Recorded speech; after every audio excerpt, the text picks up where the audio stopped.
Upaya pengentasan kemiskinan ekstrim yang dilakukan oleh pemerintah didorong tidak dapat secara optimal tercapai tanpa upaya bersama.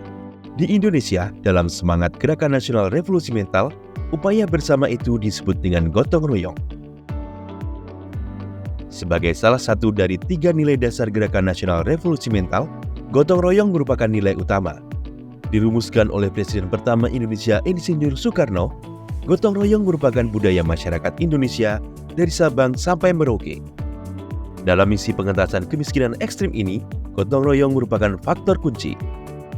Dipimpin oleh Menteri Koordinator Pemberdayaan Kemanusiaan dan Kebudayaan atau PMK, Muhadjir Effendi, inisiatif bersama mencapai Zero Extreme Poverty dimulai dengan gotong royong dalam penyusunan program dan target utama.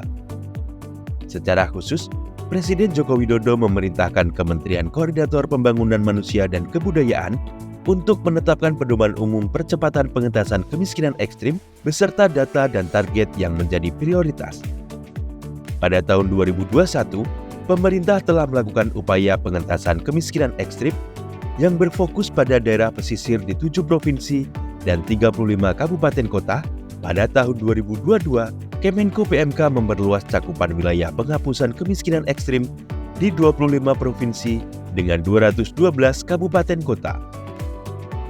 Target ini didasarkan dari hasil koordinasi lintas kementerian dan lembaga dalam upaya memetakan data lokasi penduduk yang masuk dalam kategori miskin ekstrim.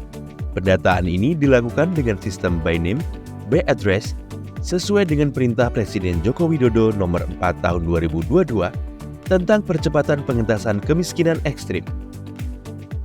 Nilai gotong royong dalam misi pengentasan kemiskinan ekstrim ini nampak dalam pelibatan seluruh sumber daya pemerintah, mulai dari 2 kementerian koordinator, 20 kementerian teknis, badan dan lembaga setingkat menteri, TNI Polri serta kepala daerah tingkat provinsi hingga kota.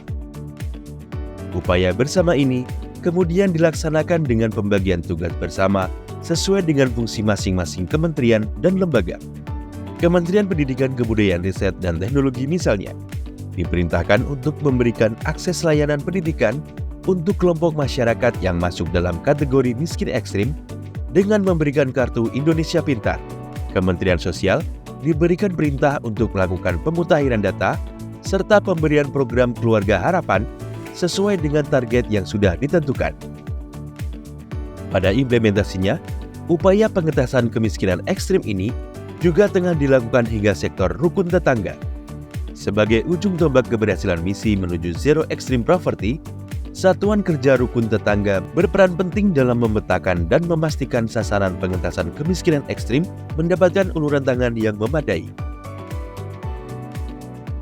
Dukungan seluruh elemen masyarakat dari pusat hingga daerah ini mencerminkan pengedepanan nilai gotong royong sejalan dengan Gerakan Nasional Revolusi Mental.